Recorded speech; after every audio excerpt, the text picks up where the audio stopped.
James may be the king, but he isn't the favorite among NBA rookies. This year's rookie class voted Kevin Durant and Kobe Bryant as its favorite players.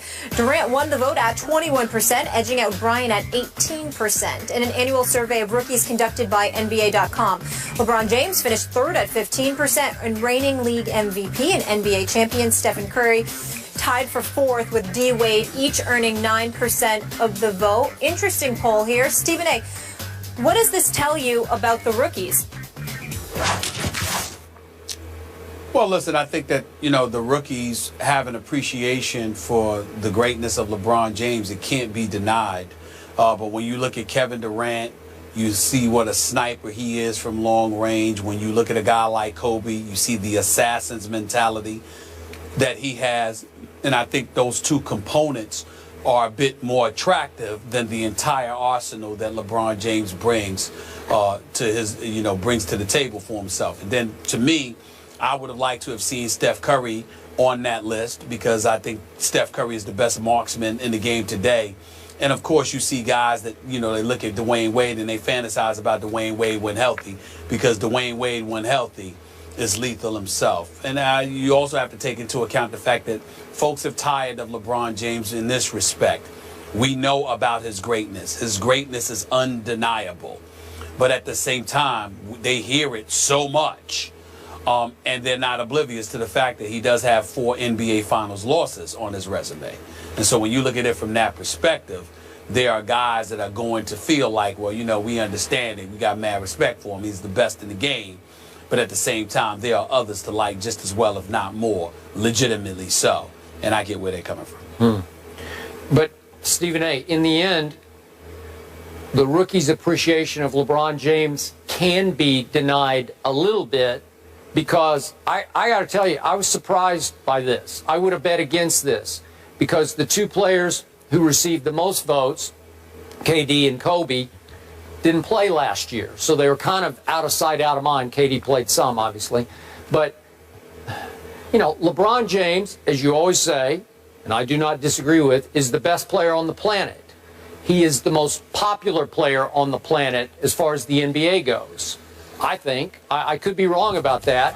Yet here's the group of incoming rookie stars, if you will. They were college stars, obviously.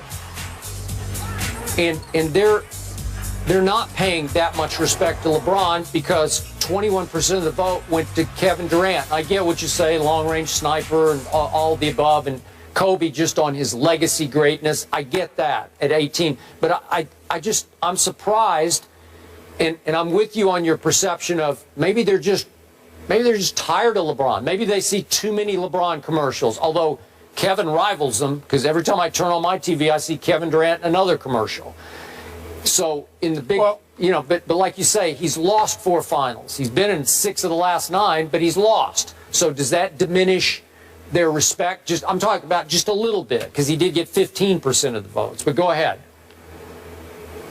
Well, I just think that when I say they've tired of him, it's not his fault. I think the media assist in bringing you up and helping to diminish you as well, because it can be an overload. You can saturate the market, so to speak, sometimes. And I think that that's what has happened to LeBron James. There's a lot of great players in the NBA. LeBron James, you have to remember, is a freak of nature. One of the things that you loved about Allen Iverson when he was tearing up the league was the fact that you ran into him. Hell, he was looking you eye to eye. You were his height. You were his size. He wasn't 6'8", 6'9", 250, a locomotive coming after you. He wasn't a freak of nature. He just looked like any old dude walking down the street. And then you get on the basketball court and see him in action, and you're like, my God, this brother's sensational. You look at Kevin Durant, yeah, nobody's, too many people ain't that long, that slim. But look at what he does. I mean, this brother can pull up from 30. You look at Kobe. He's a 5-time champion, and he's heartless on the court. He's ruthless in trying to defeat you. Plus, there's the allure of what's he going to do for his swan song, since this is supposed to be his last season? That's a question mark. So they look at it from that perspective. There are compelling reasons to look at somebody other than LeBron, but it's not really a knock against LeBron. It's just that he's so conspicuous. He's so in everybody's face, and most of the time for very, very good reasons, because it's well earned. And by the way, you want to take a moment, Skip, to give this brother props through his foundation. He's spending like $41 million on giving local kids in Akron a full 4-year scholarship. I mean, LeBron James is doing some absolutely wonderful and spectacular things. But it doesn't negate the fact that every time you turn around, when it comes to basketball, you're hearing about LeBron. And this could be rookies' ways of saying, we'd like to hear about somebody else because we believe other people need to deserve to be heard about too. Okay, and I got it. And LeBron does great things off the court, but that's Fantastic. not factoring Fantastic. in enough to these kids to say, I love him, he's my favorite because of what he does on the court and off the court. They're saying, nah, again, a majority saying, I'll take KD, or give me Kobe. And LeBron got 15% of the vote. Interesting. So would you move quickly with me to one other category? Because I want your response to this. Sure. When the kids were Sure. asked, the incoming rookies, which of you, which one would you vote for of the incoming rookies to have the best career? Best career. Jahlil Okafor got 24% of the vote over my guy, Karl Anthony Towns, at 17%. Then it went down to Justin Anderson, Moutier, Stanley Johnson. Sam Decker got 6.9%. Then we've got others receiving votes. And sixth on that list of just getting a couple of votes or whatever's left, sixth on that list is D'Angelo Russell.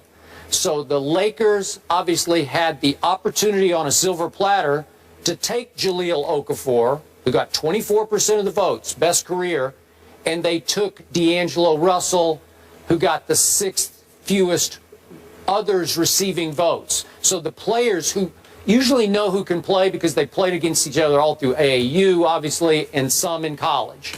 They're saying, wait, this guy, Jahlil Okafor, is going to be way better than this guy, D'Angelo Russell. What does that have to say about the Los Angeles Lakers? What it has to say about the Los Angeles Lakers is that they are not what they used to be, and they damn sure ain't what we thought they should be, because when they drafted D'Angelo Russell, we were under the impression that there was a big man that they were going to get in free agency. So it made perfect sense that they would pass on Jahlil Okafor. But once they couldn't get anybody, once none of the big men wasn't willing to come there, including Greg Monroe from Detroit, then you realize that the Lakers may have made a mistake. Now, I know for a fact that Kobe loved the pick, and D'Angelo Russell gets mad respect from NBA player personnel directors who say that he's 3 steps ahead of everybody in terms of being a floor general and an orchestrator. This dude knows how to run the show, but you got to have cats that actually know how to play and can do something with the ball, because he's going to get it to you. In any event, you also have to take into account the fact that rookies aren't ones who usually are going to show a keen appreciation for a floor general. They get caught up in points and the spectacular play and the athleticism and the highlight reels for SportsCenter and beyond. They don't really get caught up in somebody that's a John Stockton type dude in terms of being a floor general and knowing how to be a floor orchestrator. That's not something that they tend to lean towards favorably. So you can look at it from that perspective and relatively dismiss their criteria and evaluation. I hear everything you just said. Those are all fair points. But I told you going into the draft, I'm not a huge fan of D'Angelo Russell's.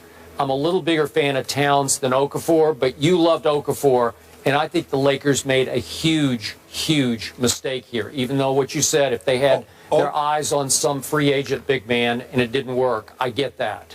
But it really didn't work. So long as Okafor is healthy, he will be a 20-10 player for a decade. Hard to pass up. Skip, you segued for me nicely, which I appreciate. You talked about a better career. Let's talk about 2 guys who take the field tonight, not in the same game. Who will have a better career, Johnny Manziel or RG3? We'll get into that one in a minute. Stay here.